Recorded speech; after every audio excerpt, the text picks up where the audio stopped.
کرنی پڑے گی، سیٹ چینج کرنی پڑے گی. آپ ادھر آ جائیں.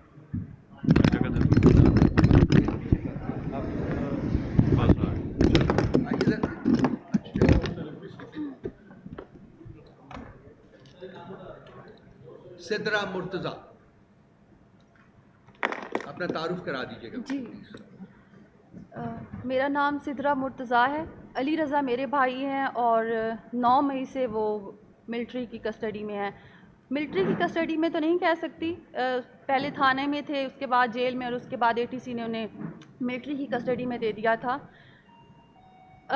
اے ٹی سی نے کہا تھا کہ اے ٹی سی نے جب ان کو کسٹڈی میں دیا تھا تو اس کے بعد ان کے فوراً ٹرائل شروع ہو گئے تھے. جس طرح ایک جج صاحبان نے کہا کہ آپ ٹرائل کر لیں لیکن آپ ججمنٹ نہیں پاس کر سکتے. ابھی جو انہوں نے 20 لوگوں کو چھوڑا ہے اس میں انہوں نے ججمنٹ بھی پاس کی ہے کہ ان کو 1 سال کی سزا ہوئی ہے. مطلب ان کی ججمنٹ آ چکی ہے کہ ان کو 1 سال، مطلب انہوں نے سزا بھی سنائی ہے. یہ ہمارا سپریم کورٹ کا کام تھا. آج کی ہیئرنگ کی بات کی جائے تو ہمیں آج کی ہیئرنگ سے کچھ ہائی ہوپس تھیں، کیونکہ انہوں نے کچھ لسٹ فراہم کرنی تھی آج جج صاحبان کو کہ جن لوگوں کو 3 سال یا 3 سال سے کم سزا ہوئی ہے ان کی لسٹ دی جائے گی. لیکن آج وہ نہیں ہوا. آج پھر سے وہی لارجر بینچ والا مسئلہ، وہی ایشو اٹھایا گیا جس طرح پہلے والی ہیئرنگز میں ہو چکا ہے. کبھی یہ 5 رکنی بینچ ایک فیصلہ دیتا ہے، پھر اس کو کالعدم قرار دے دیا جاتا ہے، پھر لارجر بینچ کی اپیل میں ہم جاتے ہیں. اگر یہ سمجھتے ہیں کہ 9 مئی اتنا سیریس ایشو ہے تو پھر یہ لارجر بینچ بنائیں یا پھر یہ فل بینچ بنائیں. جتنا ان کے پاس ڈیٹا ہے وہ سارا فراہم کریں. ان کے پاس CCTV فوٹیج ہے جس کی بنا پہ انہوں نے سزائیں دی ہیں، جس کی بنا پہ ٹرائل ہوئے ہیں، تو یہ سارا ڈیٹا فراہم کریں. جب قاضی فائز عیسیٰ صاحب نے APS حملے کا فیصلہ سنایا تھا اور کہا تھا کہ ہماری سول عدالتیں موجود ہیں اور ATC ان کو سزائیں دے گی، وہ دہشت گرد تھے. ان کے فیصلے اگر ATC کر سکتی ہے تو سویلینز کے فیصلے پھر ملٹری ٹرائل میں کیسے ہو سکتے ہیں؟ ان کا سیدھا کیس تو پھر ATC میں ہونا چاہیے. اور چلو انہوں نے ملٹری ٹرائل کر لیے ہیں، انہوں نے سزائیں سنا دی ہیں، لیکن ہمیں تو اتنا بھی نہیں پتا کہ ہم نے آگے اپیل میں کہاں پہ جانا ہے. آیا کہ ان کے ججز کے پاس جانا ہے، اور کیا ہماری اپیل یہ لگائیں گے؟ 6 ماہ ہماری اپیل ہی نہ لگے تو پھر ہم سال ذلیل ہوں گے.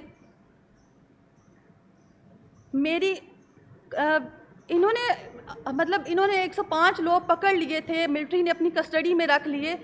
عید کا موقع تھا، آرمی چیف صاحب ایک دفعہ ان بچوں کے پاس جاتے تو صحیح، ان کو دیکھتے، وہ دہشت گرد لگتے ہیں ان کو. کوئی انہیں PhD ہولڈر ہے، کوئی MPhil اسکالر ہے، کوئی ڈاکٹر ہے، کوئی CA کا اسٹوڈنٹ ہے، کوئی اپنا کاروبار کر کے، دہاڑی کر کے، اپنی محنت مزدوری کر کے اکیلا بندہ اپنے گھر کا روزگار چلا رہا ہے. وہ دہشت گرد لگتے ہیں. یہ مائیں بہنیں بیٹھی ہوئی ہیں، یہ دہشت گردوں کی مائیں بہنیں ہیں. خدا کے لیے آرمی چیف صاحب سے میری ایک ہی اپیل ہے کہ وہ ان بچوں سے جا کے ملیں، ان سے پوچھیں. ان کے چہروں سے لگتا ہے وہ آج بھی اتنے محب وطن ہیں. 10 ماہ ان لوگوں نے ملٹری کسٹڈی میں گزارے، وہ آج بھی اتنے محب وطن ہیں. آج بھی ان کے زبان پہ کوئی شکوہ نہیں ہے. آج بھی وہ یہی سمجھتے ہیں کہ ایک مس انڈرسٹینڈنگ ہے جسے سالو ہونا چاہیے. خدارہ اپنے سویلینز پہ رحم کریں. ہم دہشت گرد نہیں ہیں، ہمارے اوپر یہ نہ تھوپیں. دہشت گرد ایک بہت بڑا لفظ ہے، یہ گالی ہے. اس ملک میں اس کی کوئی گنجائش نہیں ہے. جمہوریت میں دہشت گردی کی کوئی گنجائش نہیں ہے. ہر پارٹی اس کے خلاف بولتی ہے، PTI بھی اس کے خلاف بولتی رہی ہے. ہمارا قصور صرف اتنا ہے، ہمارے ان بھائیوں کا، ان بچوں کا، ان بزرگوں کا اتنا قصور تھا کہ وہ اس دن صرف پرامن احتجاج کے لیے نکلے تھے، جو ہی اس ملک کا قانون ہمیں اجازت دیتا ہے. اگر ان سے کوئی غلطی ہوئی ہے، وہ اس قافلے کا حصہ بنے ہیں، اس ہجوم کا حصہ بنے ہیں جو توڑ پھوڑ میں ملوث تھا، اور وہ جذبات میں آ کے اس میں کوئی غلطی ہو گئی ہے تو اس کی اتنی بڑی سزا تو نہیں بنتی. 1 سال بہت ٹائم ہوتا ہے. انہوں نے مارے بھی کھا لی ہیں، انہوں نے سب کچھ برداشت کر لیا ہے. جتنا آپ نے ٹرائل کرنا تھا، جتنی انویسٹیگیشن کرنی تھی، فیملیز تک انویسٹیگیشن آپ لوگوں نے کی ہے. آپ کو سب کچھ پتہ ہے. ہم دہشت گرد ہیں یا سول پرسنز ہیں؟ ہم سیولائزڈ لوگ ہیں. ہم ہر بار جتنی بھی ہیئرنگس ہو چکی ہیں فیملیز آتی ہیں یہاں سے امید لے کے آتی ہیں. یہ میری مائیں بہنیں بیٹھی ہوئی ہیں, یہ مریض بن چکے ہیں. ہمارے بھائی اندر ہیں, وہ ہمیں حوصلہ دیتے ہیں. انہوں نے کبھی ہمیں آرمی کے خلاف نہیں بھڑکایا, کبھی کسی پارٹی کے خلاف نہیں بھڑکایا کہ آپ باہر جا کے یہ بیان دو. لیکن اب ہماری ہمت جواب دے چکی ہے. میں اکیلی یہاں پہ 10 ماہ سے اپنے بھائی کے لیے جنگ لڑ رہی ہوں. اس قوم کی بیٹی ہوں, میرا یہ گناہ ہے؟ وہ میری مائیں بہنیں, ہمارے گھر میں کتنے لوگ وفات پا چکے ہیں ہمارے گھروں میں. ہمارے ادھر ایک بزرگ ہیں, ان کے اسی صدمے میں ان کے ایک بیٹے کی نیچرل ڈیتھ ہو چکی ہے ہارٹ اٹیک سے. ایک بیٹا آپ کی ملٹری کسٹڈی میں اور ایک بیٹے کی ڈیتھ ہو چکی ہے ہارٹ اٹیک سے.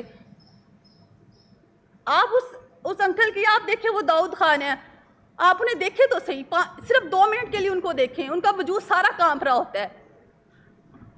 کسی کو کوئی رحم نہیں آتا.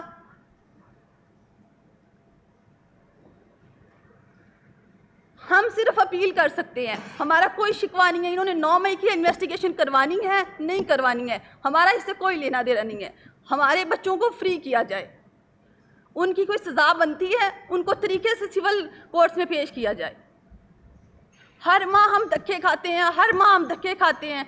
ہمارے بچوں کو ہمارے سامنے لایا جاتا ہے, ہتھ کڑیاں ان کو لگی ہوتی ہیں, ان کے منہ پہ کالے کپڑے چڑھائے ہوتے ہیں. کیا دیکھتے ہیں, ہمارا خون جل جاتا ہے اس ٹائم. میری پھر بھی اپیل ہے, میرا کوئی شکوہ نہیں ہے, کوئی کچھ بھی نہیں ہے, نہ ہمارے شکووں پہ کسی نے کبھی غور کیا ہے. میری اپیل یہ ہے چیف جسٹس صاحب سے بھی, آرمی چیف صاحب سے, ان سب سے, میڈیا والوں سے بھی, کہ کائنڈلی اس کو اب اٹھائیں گے. اتنا لائٹ ایشو نہیں ہے. 9 مئی یہ سنتے سنتے ہمیں 10 ماہ ہو گیا. اتنا ہی سیریس ایشو ہے تو اس کے لیے لارجر بینچ آپ لوگ کیوں نہیں بناتے ہیں؟ فل بینچ بنائیں نا, اس کی باقاعدہ تحقیق کروائیں. جو آپ کے پاس ڈیٹا ہے دیں.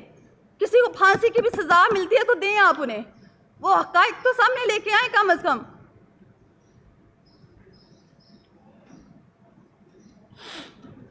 Thank you. مہربانی صدر, بہت مہربانی. تیمور مجید صاحب, تیمور صاحب 2-3-4 منٹ پلیز. بس تھوڑے ٹائم لیں گے کیونکہ کافی ہو گیا کر لیجیے جی. آپ جی السلام علیکم جی سب کو. میرا نام تیمور مجید ہے, میرے بھائی اندر ہیں جی, اور 13 اگست کو ان کو اریسٹ کیا گیا.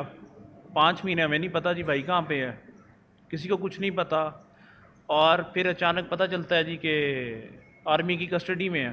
ملاقات کے لیے بلایا گیا, اور ان کے حالات دیکھ کے ایک بار سمجھ میں نہیں آیا کہ جی کہ یہ وہی حیدر مجید صاحب ہیں. اور جتنے بھی لوگ اندر بند ہیں سب کو پتہ ہے, فیملیز ملنے جاتی ہیں, سب کا 18 20 کلو وزن کم ہوا ہوا ہے, سب اپنی حالت سے بے غیر ہوئے ہیں, کوئی سمجھ نہیں آتی. سمپل سی بات ہے کہ ملک پاکستان میں آئین کے تحت جو بھی آپ اس کی چیز بنتی ہے اس کے اوپر کام کریں نا. سویلینز کا ملٹری ٹرائل نہیں ہو سکتا. جب آئین میں ایک چیز لکھی ہوئی ہے تو ہم آئین کے اوپر کیوں نہیں کام کر رہے؟ آپ دیکھیں کہ پی ڈی ایم کی حکومت آئی, انہوں نے آگے ایک بل پاس کر دیا, اس کے بعد جو 5 رکنی بینچ نے اس کو حلال قرار دے دیا, اس کے بعد سے پھر سے سٹارٹ ہو گیا. آج بھی ہیئرنگ تھی سپریم کورٹ میں, آج وہاں پہ لارجر بینچ کی ہماری سزا ہے کہ لارجر بینچ بنایا جائے. 6 رکنی بینچ ہے, اس کے اوپر لارجر بینچ نہیں تو فل کورٹ, کچھ دونوں میں سے چیز کریں نا, جوڈیشنل انکوائری کروائیں اس کے اوپر.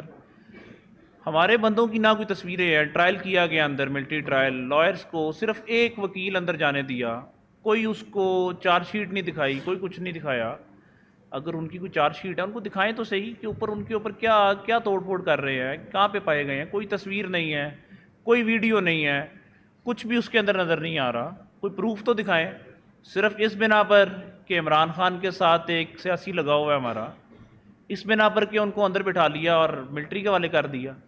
احتجاج کرنے کے اوپر اگر ملٹری ٹرائل, کیا احتجاج صرف ایک سڑک کے اوپر کھڑے ہو کے, ہم تو لاہور میں اس کو سڑک کہیں گے نا جی, ہمیں تو نہیں پتا کہ وہ ایک جو گھر بتایا جاتا ہے جناح ہاؤس کا گیا, ہمیں تو اس سے پہلے نہیں پتا کہ جناح ہاؤس لاہور میں بھی کوئی ہے. کور کمانڈر ہاؤس کے باہر کھڑے ہو کے ایک احتجاج کیا, اور اس احتجاج کے یہ سزا دی گئی کہ سب بندوں کو اٹھایا ملٹری کے حوالے کر دیا. اچھا ملٹری ٹرائل شروع ہو گیا, آپ دیکھیں جنوری میں ملٹری ٹرائل سٹارٹ ہوتے ہیں, ان کے کمپلیٹ بھی ہو گئے 4 دن کے اندر, صرف 4 دن میں ان کے ملٹری ٹرائل کمپلیٹ کر کے, اور سزا بھی نہیں سنائی. جنوری سے آج اپریل ختم ہونے آ گیا, لیکن ابھی تک کسی بندے کی چارج شیٹ نہیں دے رہے ہیں کہ کسی کو کتنی سزا دے رہے ہیں کیا نہیں دے رہے. لہذا سمپل سی بات ہے, فیملیز کے بس اب جو ہے نا ان کے اوپر ہاتھ ہلکا رکھیں. بہت ظلم زیادتی ہو گئی. اندر ڈاکٹرز موجود ہیں, اندر بینکرز موجود ہیں, چھوٹی عمروں کے لڑکے اندر ہیں. ایک لڑکا تھا اندر, وہ بیچارہ ابھی تو 18 سال کا نہیں تھا, وہ ان کی کسٹڈی میں رہتے ہوئے 18 سال کا ہو گیا. آپ اندر ریٹائرڈ آرمی کے آفیشلز ہیں اور بہت سے لوگ ہیں, لائرز ہیں وہاں پہ اندر, پڑھا لکھا طبقہ ہے سارا. آپ ان کے اوپر خدا را رحم کریں. اگر کوئی ان سے کسی سے کوئی غلطی ہو بھی گئی ہے, ایک احتجاج کر لیا ہے, غلطی ہو گئی ہے, ملک پاکستان میں احتجاج کر لیے, غلطی ہو گئی, تو اس غلطی کی اب اتنی لمبی بھی سزا نہیں بنتی ہے کہ آپ ان کو نہ فیملی سے ملنے دیں. آپ نے ان کو پریزنر رائٹس نہیں دیے ہوئے, ان کو ایک کمرے میں بند کیا ہوا ہے, 1 ہفتے کے بعد ان کو باہر نکالتے ہیں.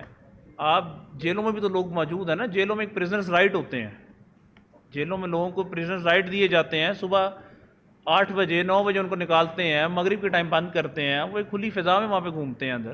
ایک کمرے میں بند کر کے ان کو آپ ایموشنلی ڈیمیج دے رہے ہیں, ان کو مینٹلی ڈیمیج دے رہے ہیں. وہ پتہ نہیں کون کون سی بیماریوں میں لاحق ہو گئے ہوں گے. ان کے پیچھے ان کی فیملیز دیکھیں جی, یہاں پہ فیملیز موجود ہیں. آپ سب ان کے حالات دیکھیں کہ بندے تو اندر بند ہو گئے, لیکن ان بیچاروں میں جو قرب کے ایک دن گزر رہے ہیں, کس طرح سے دن گزار رہے ہیں. بڑی عید گزری پیچھے, سب انتظار میں تھے, نیا نیا کام تھا کہ لوگ واپس آئیں گے. عید گزر گئی, چھوٹی عید آ گئی. چھوٹی عید پہ لوگ انتظار کرتے رہے کہ ہمارے بچوں کو چھوڑیں گے, چھوڑا, اس پہ بھی کوئی نہیں ایسا معاملہ ہوا. تو لیکن اب دیکھیں کہ بڑی عید پھر 1 مہینے کے بعد بڑی عید آ جائے گی. اسی میں لوگوں کی زندگیاں ختم ہو رہی ہیں. سب ینگسٹرز ہیں, ان کے فیوچرز ہیں آگے. خدا را آپ سب سے یہی اپیل آپ کے سامنے کی جا رہی ہے, چیف جسٹس صاحب اس کے اوپر جوڈیشل انکوائری کروائیں. اگر کوئی سزا کا مستحق ہے تو اس کو سزا سنائیں, لیکن ملٹری کے تھرو نہیں, جو ایک سیولینز کا کام ہوتا ہے اس کے تھرو جوڈیشل انکوائری کرائیں, فل کورٹ بنائیں, لارجر بینچ بنائیں. وہ اس کے اوپر جو سزا دیتے ہیں, کیس سنتے ہیں, ہمیں منظور ہے. لیکن یہ تو نہیں کہ نہ آپ چارج شیٹ دیں, نہ لائرس کو کوئی چیز دکھائیں, اور ایک 4 دیواری میں بند رہ کر ان کو آپ سزا سنا دیں, اور سزا بھی ابھی تک نہیں سنا رہے, بہ الزام لگا دیں. ایسا نہیں ہوگا. لہٰذا آپ کی مہربانی, آپ کے سامنے بیٹھ کے پرزور اپیل ہے کہ چیف جسٹس صاحب اس کے اوپر لارجر بینچ بنائیں, جوڈیشل انکوائری کروائیں, اور اس کو جو شفاف تحقیقات ہے وہ کریں, اور جس کے اوپر جو چیزیں ہیں وہ سامنے لائی جائیں. شکریہ. حافظ عمران صاحب ہیں جو بات کرنا چاہ رہے ہیں. حافظ صاحب آپ آگے آ جائیں. عمران آ جائیں, ادھر ہاں آ جائیں.